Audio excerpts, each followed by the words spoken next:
Hi, and welcome to the Voices of the South. This is the podcast where we interview social innovators from the Global South and the people who support them. In this podcast, you will learn a little bit about the history of the social innovator, their project, and the change they have created. Thank you for hearing us and be sure to enjoy the episode. Haiti is one of the biggest countries in the Caribbean region, and it has the honor and the privilege of being the only country in the world that managed to succeed in a slave-led revolution against its French colonizers. Sadly, the French colonizers later bullied the young nation into paying a ridiculous amount of money, around of 1 billion USD today, for the loss of property. And yes, they were including the people who freed themselves. Haiti was then in a very uncomfortable position of having to decide between paying for its freedom or facing an invasion. Very reasonably, Haiti chose to pay for its freedom. However, because the young nation was being bullied into paying almost all of their income to the French, later the US, and later Citibank, it was difficult for them to create and consolidate their new society. This scenario of being bullied to give away your resources resulted in Haiti being forced to develop a very fragile support system for its population. These systems that Haiti created were struggling to meet their demands under good conditions, and after two different natural catastrophes and a pandemic, alongside a social uproar, many of the systems are in critical conditions. One of the most affected systems is the health system, which was already stretched thin. And this debilitated health system has come with many consequences, like the decreasing amount of the children that have been vaccinated and the lowered life expectancy in comparison to other countries in the region. It's in this part of the history where our guest, Claudia Thomas Riche, and her team in Nursing Education Collaborative for Haiti make an appearance. Claudia and her team have been working for at least 10 years to make a change in the health system of Haiti, mainly focusing on supporting the nurses of the country, who are in many cases the first responders to the medical needs of the population. The NECH-CIEH team mainly works on empowering the nurses in the country to help them transition from an underutilized resource to a force of change. As such, without anything else to say, welcome, Claudia, to the Voices of the South. It is a pleasure having you here. Thank you, Carlos, for this beautiful introduction. Thank you for reaching out to me and give me the voice to talk to your podcast today. No. Thank you for coming. And you're giving me too much praise by saying that I'm giving you the voice. At the best case scenario, I'm just recording it and putting it in the library so people can hear it. But that's very much that. Well, you are our first project, or first social innovator from Haiti, which is a landmark for us because, well, Haiti sits on a very interesting situation in Latin America, because it is part of Latin America, but also has been involved with the French, has been involved with the US, has been involved with a lot of other countries that have no reason making any of the shenanigans there. However, they were there. And you have Haiti, who, as we talked in the introduction, has been bullied by these countries into a quite vulnerable position. So I wanted to ask, what started the inspiration for you to become a social innovator, especially on a rather difficult field of health? Because health has a lot of things going around it. So I don't know if you want to start from there. Okay. First of all, I have to tell you that I was born in Haiti and I moved when I was going to be 6 years old. And my mom is a nurse and my father is a teacher. So I was inspired with my mom first. And I want to go to med school. And she was telling me that, I know you want to travel with a lot of things. Why don't you go to nursing school? And from this time, I was telling her that yes, I want to go to nursing school, but I'm going to be like not working at the bedside. I want to go very far. So when it was like, when I finished my study in Montreal, because I did my study at University of Montreal, and I decided to after I get married, I decided to go back and live in Haiti. And I was working in the NGO called the NECH-CIEH, and I was very privileged. I was affected at the training unit, and Dr. Pap and Dr. Liuto were both my mentor. And I realized the paradigm of the institution was more medical. And for the nurses, I realized they could have done more, but nothing was happening. So one day after the earthquake, I joined a group of a medical group with other nurses, and we were attending some videos lecture. But unfortunately, most of the topics were not focusing on nursing. It was like in 2012. So we have expressed to the leadership, executive leadership, about our needs. And on December 17, we had a first video meeting with Dr. Barbara Leithofer, who was a former executive director of NECH-CIEH, and she was at the time the director of the Nurse Education and Tax Development. And Dr. Toffler was hired and was in charge to coordinate this capacity building effort to support this nursing training in Haiti through nursing lecture team videos meeting. So I can say the initiative is like a story of connection and streamlining effort around nursing education with different collaborators, as Sami La Santé, PIH, GESCO, McGill, and Dartmouth. But we realized when the time was coming that still our needs were not meeting, because we realized that most of the people traveling was a doctor and nothing was happening for the nurses. So in 2014, we separate from this group and we create like NECH-CIEH. And it's a collaborative network giving the nurses a voice and addressing their needs, because everything were more like around the medical field, but not the nursing field. That's why we started this initiative. And I can tell you that we realized, like, if you want to change our situation, we have to use our voice to make it happen. And that's where our journey started. Okay, so you start after your studies as a nurse. You start seeing what is the situation of the nursing sort of like sector in Haiti, and you start to create this idea on you that, hey, if we don't speak, if we don't start saying things are not gonna change. Around the world is known that nurses often are in charge to do the work that the doctors don't want to do.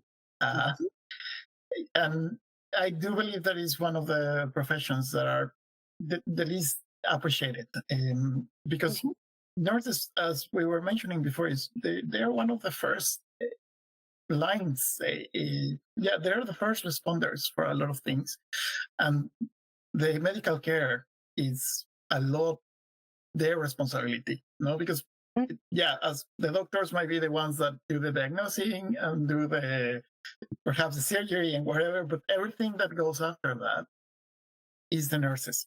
The nurses are the one taking care of the patients. The nurses are the one making sure that the patient is having the treatment. So, can you tell me a little bit about what was the situation in Haiti when you decided to make this change? Okay, so the situation was like, we realized that the nurses were like we say underutilized and not evaluated, but so the recognition of the nurses was not there. And like you say, the nurses were the nursing profession, were the biggest group of healthcare professionals in Haiti. And the first person the patient will see when they're going to the hospital is going to be a nurse. So we realized we could have done more, especially with the situation in Haiti, where 70% or maybe more now with the situation, or they're not going to the hospital first. They're going to seek more and more for, like I say, traditional practice. So we realized that if we have to do some change, we have to do something with one of the role of nurses is to do promotion and prevention of healthcare.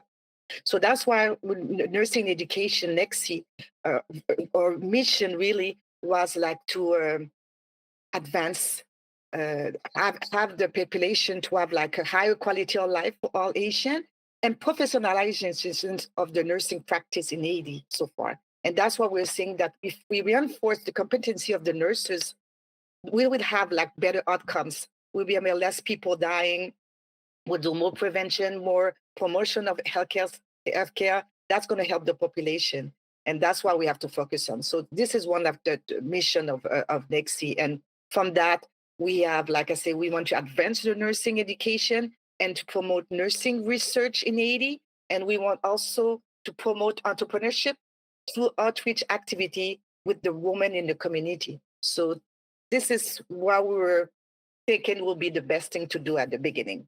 Yeah, sounds quite impressive. Now that you mentioned the traditional practices, as we were talking a little bit before the interview, the voodoo religion seems to be one of the, or at least what I read, it seems that the voodoo religion is one of the alternative medical care that a lot of the population look forward to, which of course the voodoo tradition might have some popular knowledge that might be helpful, or in the best case scenario, but also it can be very detrimental for the patient. Which is one of the things that you were mentioning in that you hear one of the interviews of Jaima Health, that she also ended up a little bit involved in that situation where the voodoo tradition was telling them, hey, not it's dangerous to donate your blood, because if you donate your blood, maybe somebody's going to do a ritual on you and pass you a bad vibe, a bad spirit. Is something similar? Is a similar situation in Haiti with you? Are they sort of like telling you that the doctors are, the nurses in this case, are not good for them, or similar? You know what will answer to that, Carlos? It's like, I think we have to respect the traditional medicine and the, like I say, the medicine. For me, we have to respect. It's like if the people go to see any voodoo Ogan or those traditional practitioner, we have to respect that and make sure and tell them, okay, he will fix this and we'll fix the other part. I think we have to remember is like we have to respect. You have to respect the belief, and we make sure that we just align them with our practice. Because I say, if nurses were doing prevention, we can tell them simple things they can do, like hypertension. Don't put any salt. Try to decrease the salt. We don't tell them not to. But we can tell them you can do exercise. Things that gonna get along with the traditional practice. If you're getting tea, and some of the tea are good, some of the leaves are good. So maybe we can tell about the quantity. Don't put too much, because that can have an impact. And that's why we have as the nurses, we have to respect I would say the clients, not more than the patient. And if we do like this, we'll be good. They will come to us. But if we close the door, we're not going to see them. And when they're going to see them, they might going to be at the last stage and die on our hands. Mm. And that's why this is very important for people to know. You want people to come to you and come back to you, not close the doors. So all the way you welcome the people, you respect them, you listen to them, you help them figure out what is the best thing for her, we'll be okay. Because I don't think voodoo was still going to be there. Traditional medicine was still going to be there, and we just have to work all together in a good way.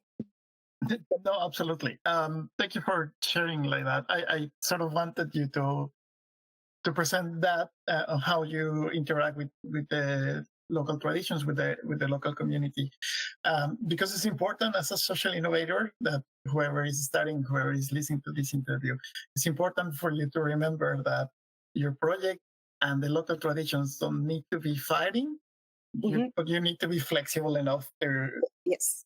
to sort of incorporate ideas of the local tradition, and because the local tradition perhaps is not going to be as flexible as you, but you need to be smart and flexible.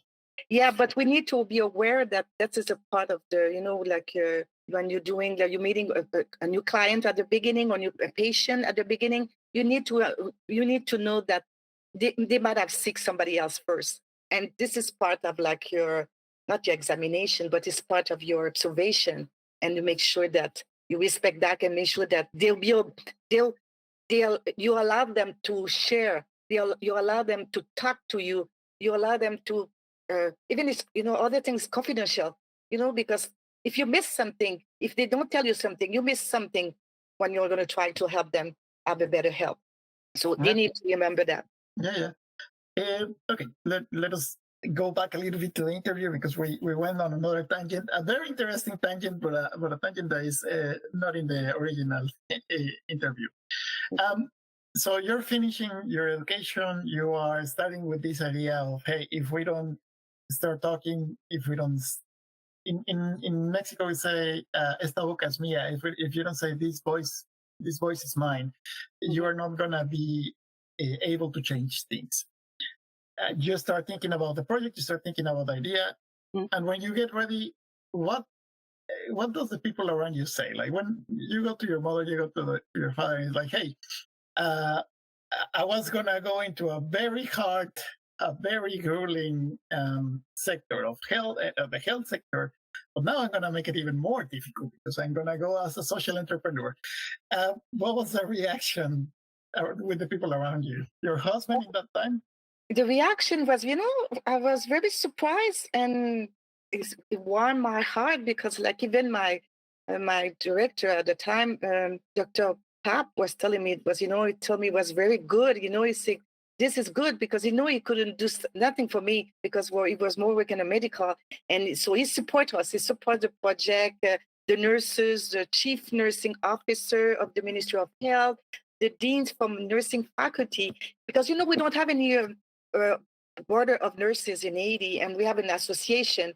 So we were like I said, the technical arms of the nursing profession, and because we're small, we're not private, we're like public because we're just a non-profit organization. So we're able to talk with them, and put it out. So vraiment, the reaction were positive, and it's like fire. It's like a booster for us. So, and that's why we're still there after 10 years, and people are still expecting more from us, and that's why we need to grow, but that's need more resources. But that's like one of the things, like you were saying, that need help us like moving forward with our activities.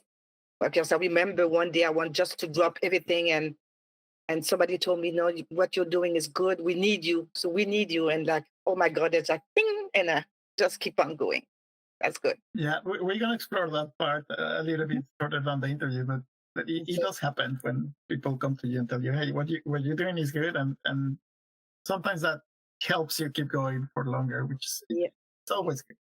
Okay, so tell me a little bit about the team behind you and the team with you, because all of 10 years by yourself, it's kind of hard. So I imagine that you have a few people with you who is working with you. I don't know if you can tell us a little bit about them. In addition to our establishing NECH-CIEH, we have a volunteer board of directors. And we have also a short core staff in Haiti at the ground. And I can tell you, I'm not alone because we were like four people who co-found nurses, NECH-CIEH, and the board is composed with dynamic women with expertise like medical field, global nursing initiative, communication and health, entrepreneur. And I have to tell their name, Renee. Now we have Renee, Sandy, Margot, Geneviève, and Jinou, and Mark.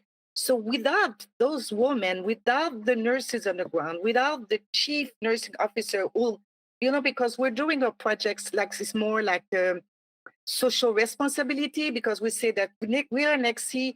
We don't want to take the place of the nursing association. We want to help, like, empower the nurses. How can we help? How can we help the chief nursing officer? So we've been doing a lot of projects with them. I have also with the Ashoga Link volunteer marketplace, I was able to find a consultant in governance, Karen, who joined us like this year. And I have also Adam Moliner-Berry, was an Ashoga fellow, also a certified integral coach, international coaching. So all those people were without them, we were not at this place now, because like I said, we need a village, to come to a village to grow a community. And they were very like, I cannot be by myself doing anything. I I manage them. I'm the executive director, yes, but I have a board, and I can rely to the board and say, this is the situation what's happening. And like I say, the impact, the involvement, are very they are like priceless. It's I cannot see myself like without them or without a board with those dynamics. Absolutely. A team many times is made or unmade by its team, and I'm really happy that you have quite a good team that is always helping you and pushing and constructing with you, which is super nice. And also, you cannot sell yourself short. You are also an Ashoka Fellow, which congratulations on that, by the way. So, going back to the project, now that we have talked a little bit about the idea, we have talked a little bit about the team behind it. What was, when you were starting, what do you think was the most difficult part of the project? Was it convincing people to go to participate in the activities? Was it creating the activities themselves? I don't know. Oh, what I recall, because this reflection, and I recall, like I said, the initiative was welcome. People wants to be involved. We have one of the action, is like having annual workshop, and it was usually was when November and December every year, and we have only 50 people, so and we could invite, and people wants to be invited. They say you need to invite more and more and more. I would say the budget was a limitation, and sometimes because of the country logistic things, bring something out from the state or Canada to bring to Haiti. Was like, that's why we have to focus and say what we can do with the things that we have in Haiti, because it was the logistic from the shipping, the transporting was very like, we did it. It was very traumatic for me. I think what the things that I say, oh my God, I don't want to be involved. Those things, like the immigration, the custom, and all this stuff. It really take a lot of our energy, but this will be the problem. But the rest, that's why we start small. We start small. We start with an hygiene project, things that we have here, and after that, when we realize bringing all those hand sanitizer and soap liquid into Haiti, that we have to start our own production of liquid soap. So this is what happening. Some difficulty or some obstacle turn to be like positive, because you say, okay, we cannot bring this. How are we gonna do now with the things in Haiti? So this is what can I say. And we follow the advice of the people who say start small, because we're nurses. We're not like used with those entrepreneur, because people can rely that nurses can be entrepreneur, but we're doing some entrepreneurial, social entrepreneur, and that's business, that's organization. And so we did step by step, so we can grow slowly, but at least where we are now, we are very proud where we are now. Hi, this is Carlos, the host of the Voices of the South. The Voices of the South is a small project that mainly works thanks to the help of the people around the team. So if you like this episode and would like to help us, we will appreciate it a lot. The best way to help is to share the interview and subscribe to the podcast so other people can find us. Anyhow, thanks for being here, and let's go back to the episode. Absolutely. I mean, we're going to talk about that later, but where you are now, I tip of the hat for that, because it's amazing what you have been able to create in 10 years, especially on the context of the country, which is a complicated context, and the international community owes so much to Haiti. I'm not gonna start because I'm not gonna be able to stop, but let's just put it like that. The international community owes so much to Haiti. We've been talking a little bit about the histories. We've been talking a little bit about what was the hardest part, and how you and your team started to realize, hey, we need to start sort of like small. And then build up from small blocks to create them all. What do you think is the reason of the success? Do you think it's because you have been disciplined and creating small spaces and building up from there? Or what is the success? I mean, after 10 years, you can say that you're successful on some spaces, at least. Perhaps not on everything that you aspire to achieve, but definitely on some spaces. Oh, with everything happening in Haiti since 2014, does that mean after the earthquake 14, we have so much country luck? I think the accomplishment of the things we've done with minimal funding, for me, is like we're able like to, and like I said, we're surrounded with people, dynamic people, collaborators, sponsors, people will help us, and we listen for the advice. We're a good listener because sometimes we will do something, and as I will say, no, no, no, we're not ready yet. We have to wait, and at the end, we finish. But for me, realize a lot. The annual workshop usually was 2 days, and on 2018 we have put it for something happening, and we have one of our sponsor, Dr. Chuck Powers, who help us. Like we're at the hotel, and he helped us like for the participants to stay because they couldn't go back home because of the insecurity. So all the people were like just spontaneously help us. This is like I say, wow, So I think when you see people and you say, oh, this person can help you, and how can we help you? And the people coming, and this is why we're able to go, and and we can go. We're here at this point. Sometimes I don't realize it. We did a lot with like everything is like, oof, nine annual workshop plus one in Leogan, not in Port-au-Prince. 10 we have helped publish manuel des normes for the Ministry of Health, and we're doing like 4 publications with University of Montreal and McGill University, and we have the people from Dartmouth. We have Dr. Botta from Colorado. So all those, and we're just not like, because it's a collaboration between 3 countries, US, Canada, and Haiti. So we're not alone. And people like want help us, and they respect our needs. And that's why it's good, because people will tell us that's what you should do. They will always tell me, you're the one on the ground, Claudia. How can we help you? And they respect our needs, and they respect the pace we're doing things, because we're on the ground. We know what's going on.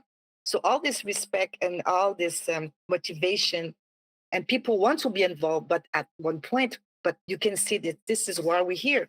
Some of the people come and join us for 2 or 3 months. They left, they come back. Some of them were there since the beginning, but they always connected to NECH-CIEH, and they want the situation to change for the nurses also. And that's why there's success over NECH-CIEH now. So you would, so if I let me know if I got it right. You think that the success of NECH-CIEH is very tied to the collaboration of people around you and the people Yes. that people has been trying to collaborate with you and has been sort of rallying to your cause and being like, hey, how can we help? That's amazing. I'm really happy that you have a community so active and so willing to help. It's easier said than done. A lot of the projects that I know don't have that community around them, but I'm really glad that you have that. Oh, yes. Amazing. Thanks. Well, let's go then to the middle part of the interview. This is my favorite part because here is where we put the most significant moment for you, the highest high that makes you wake up every morning and say, hey, I want to keep doing this at least for one more day. But also the fuck up or the mistake that you say, well, maybe we could have interacted with this situation differently. And this part is not for you to feel bad about it or for people to signal and be like, hey, you fucked it up. It's more on the, hey, there are lessons to be learned, and you often learn more from failures, from hard situations, than from success. And the other part is also to be like, small achievements can make a whole of difference when you are dealing with such delicate topics, especially in the health area. I imagine that you have seen many things. So these small winnings, the small learnings mean a lot of the time, and we don't step back and notice them. So it's up to you. Let me know on which one you want to start, and the microphone is yours. I want to start with the one why I'm still waking up and thinking about NECH-CIEH, nurses, nursing profession. It's because it's me. This is the way I am. And when I can say my age, when I turned 50 and there was a situation in my family and I realized that, my kids are grown and I have to do something for me.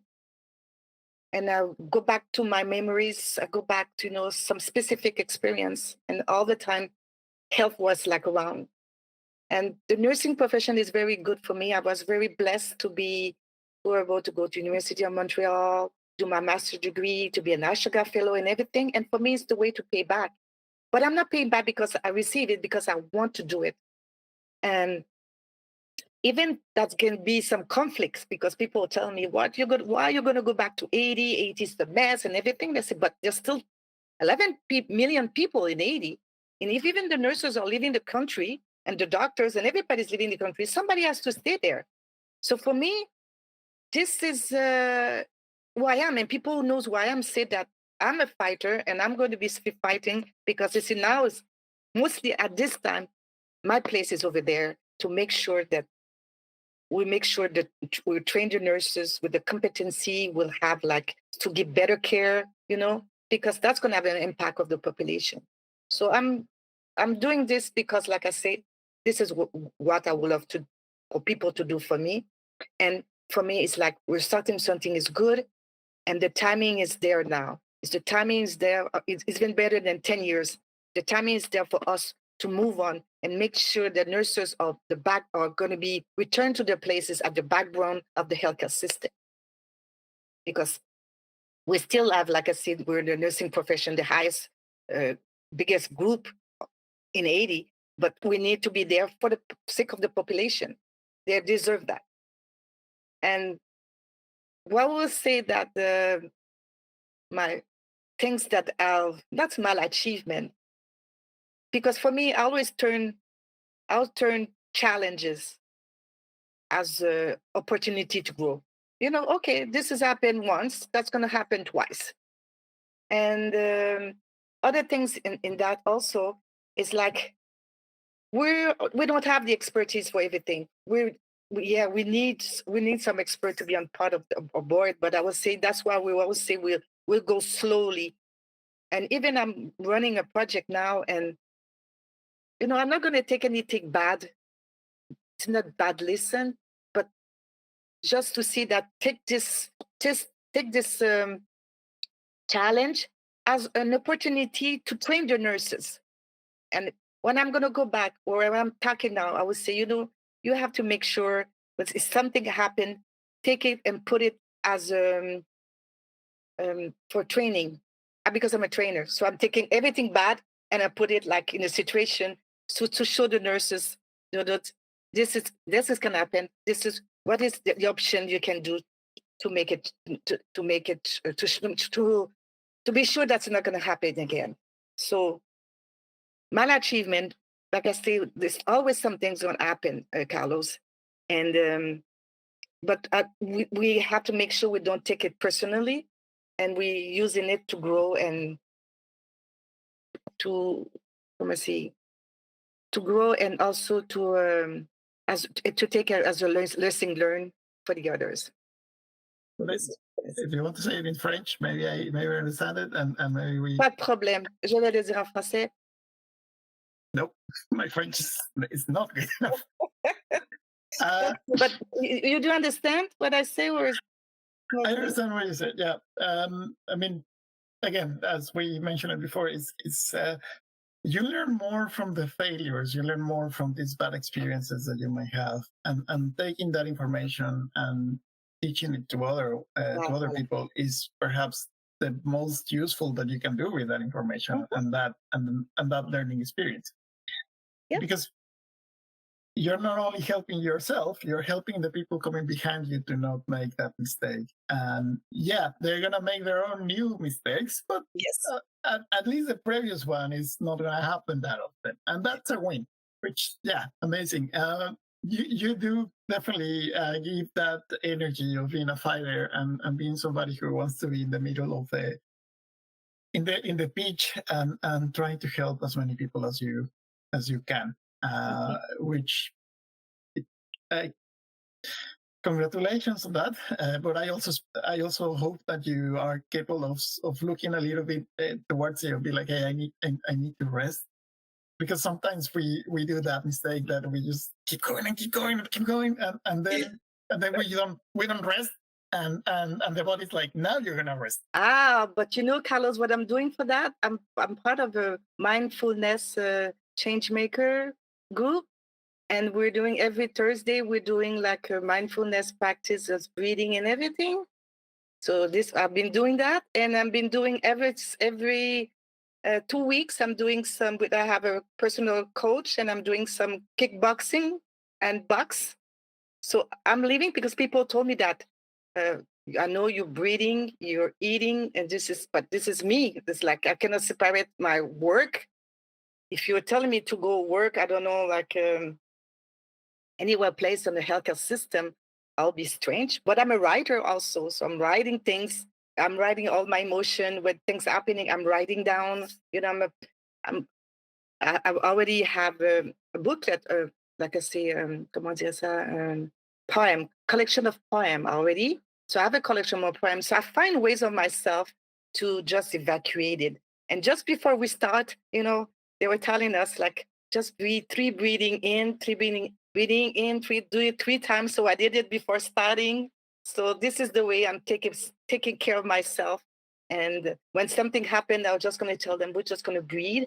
Okay, let's breathe and breathe in and breathe out. So no, I'm doing things now so I can keep going like a digital batteries.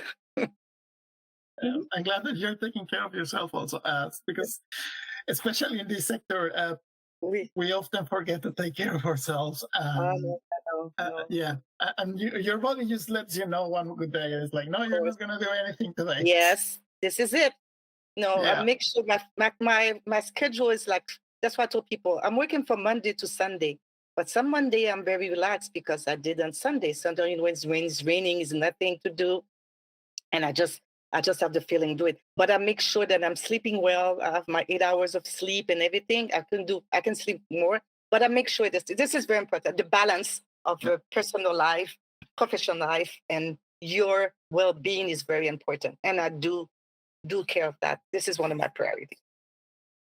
I'm glad to hear that. Okay, well, we have been basically discussing the story of you, of your organization, of the fight that you have been committed to in Haiti for 10 years. I want to ask you about the future. I want to ask you what is coming in, I don't know, let's say at the end of the year or at the beginning of 2025. If you can share with us anything, that would be amazing. The future. The future with like all the breakdown in the security in Haiti, the natural disaster, the social political situation, and all this stuff. We're now at the point that we're seeking for more, like to have more stakeholders, more opportunities to grow in Haiti, and we want to have like we're at a point now because all the situation happened with COVID and the economical. So we're searching for funds. So we're searching for expert in grant writing, financial expert, IT, and fundraising. And so those are the partners we're focusing because we have project going on at this moment, but we want to have like a diversity of funding. And I want to take the opportunity to say thank you to the PopFund Foundation. Without them, because they have been supporting us since the beginning, their like obviously their contribution. I don't have no word to say thank you because they're being part of us, helping us on everything. But we know that we need to have more partners, sponsors. So this is what we're looking for now. Because of the situation in Haiti, we cannot do too much activities. So we're taking like this instability so we can make sure that we can get more stakeholders and show what we did for the last 10 years so that we can move. And when the country will go back normally, will be resuming the activity normally, we were just going to be ready. And this is what will be happening all the time. There's going to, we'll say, a country lock, like we cannot do anything. We're working like to see administration, what we can do, inviting other stakeholders. So we have two new collaborators coming down, so we have time to write down any grant so we can get along. So this is why we're doing now for the next. Okay, prepping for the future, and yeah, I read a little bit about the Puffin Foundation, and I was surprised that you were collaborating with them because they seem to be very focused on art. So I have to say thank you to Dr. Barbara Leithofer, because she knows them. They're from New Jersey, and NECH-CIEH was created, and the headquarters was in New Jersey. So she was like the friends of them. So she tell them about what we've been doing since the beginning. And from without her, we could have their support, and they know what we've been doing. So she's part of this success of NECH-CIEH also. I'm glad that the Puffin Foundation made the exception, especially because they have such a cute mascot. Puffins are super cute. Yes. But okay, let's go to the final part of the interview. Mm-hmm. Here I have some questions. The first one is, what would you recommend to the social innovators that are starting? People that might be focusing on health or maybe something else, what would you recommend to them? First, I would like to congratulate all the new social innovators, because if they are at this stage, it's because they are ready for this new journey. And I want to tell them that when you feel discouraged, remember why you are here and what do you want to accomplish, because there's a reason behind, like your driving force. And I would tell them also, take every challenge thrown at you and turn it into opportunity, because that's what we did. It's incredible, but we say that challenge is a problem, but challenge can be an opportunity, and that will help them grow. And I know they will be surrounded with people that support them, like the network, but they need to know also that they need to be surrounded by other people that they don't have their expertise. This is what's happening to us also. So don't be shy. Ask, actively seek guidance and support from experienced experts when needed. And you don't know everything. Okay, that's the reality. You don't know everything. And I love to say that my weakness is the strength of my team. And at least you are not alone. I will tell them to join another network of social entrepreneur, because I was at the visionary. Visionary event, I think. Yes, and I can tell you, when you see most of the women entrepreneur, they have like the same background, the same stories. It's like, oh, I'm not alone, and you feel that this is another energy. So don't be alone. Surrounded with people, and so too surrounded with people that that will help you grow. People that you don't think, but that they are not going to help you, but it might be this person who's going to help you a lot. Yeah, definitely having not being shy of asking for help is a very good recommendation, because we cannot do it. We cannot do all. Oh no! Like I say, I'm a nurse. Just to be entrepreneur, it's like wow. But we have this like inside of us. Yeah. Thank you for the advice. The other question is, what would you like to say to the donors, people or organizations like the Puffin Foundation that might be hearing?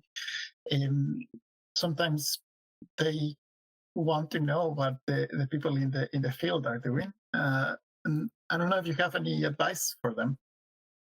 Oh, I would say that despite the breakdown in the security in Haiti, like I said, the natural disaster, the hurricane, the earthquake, and the kidnapping challenge that we have over the recent year, NECH-CIEH we're able to move with our project. And at the end, we made it and we succeed. So this is the simple message I want to say. That it's taking more time, but at the end, we made it and we succeed. So this is what I want to share with the donors. They can invest in NECH-CIEH. Yeah, absolutely. I would like to add a little bit that the times that people have living in, I don't know, Geneva or whatever, they're definitely not the same times that you're going to have in Port-au-Prince for a lot of reasons. So, yeah, just trusting the process and trusting the chef for the result. It's good to do it. Perfect. Then any social network that people can find you if you. Okay, they can follow us on our NECH-CIEH Facebook pages and Instagram, and we are looking forward in a few weeks to be in Lincoln, and that's it for the moment. Well, the last one is an open space for you. If you want to share something that perhaps we didn't touch on the interview or something completely outside of the interview that you want to share, by all means. What I want to say is like, it's an invitation. I'm taking this call as the call for action at this conclusion. We're at the point NECH-CIEH is looking for partners, collaborators who want to join this or dynamic and collaborative team. So if you have these perspectives or not, and you love to join us, we are welcoming because you are also a change maker. You know, even you're not like a social entrepreneur, but social entrepreneur needs volunteer, need a network to support them. Your support would be like invaluable and truly make a difference. So if you want to make a difference and you want to join us, okay, we are waiting for you. You can just contact me on NECH-CIEH's webpage, and we'll make sure that to do the follow-up. And there's something I want to tell the social entrepreneur, and not social entrepreneur, but everybody that, and there's a quote of that I was shared from Paulo Coelho, the alchemist. When you want something, all the universe conspires in helping you to achieve it. Because I realized, like, for my past years, all the time I want something, I want it, I'm motivated, and I'm putting the energy, things happening. Fantastic. Yeah. You need to move so you can see things change. Yeah. Well, Claudia, thank you for the interview. Thank you for this amazing hour that we spent together. It was very nice. It was very nice to learn about your history and the history of NECH-CIEH. Thank you for being in the Voices of the South. Thank you so much for staying with us after the episode. We would like to thank our patrons who are the main supporters of the podcast, and we hope to see you soon on the next episode of the Voices of the South.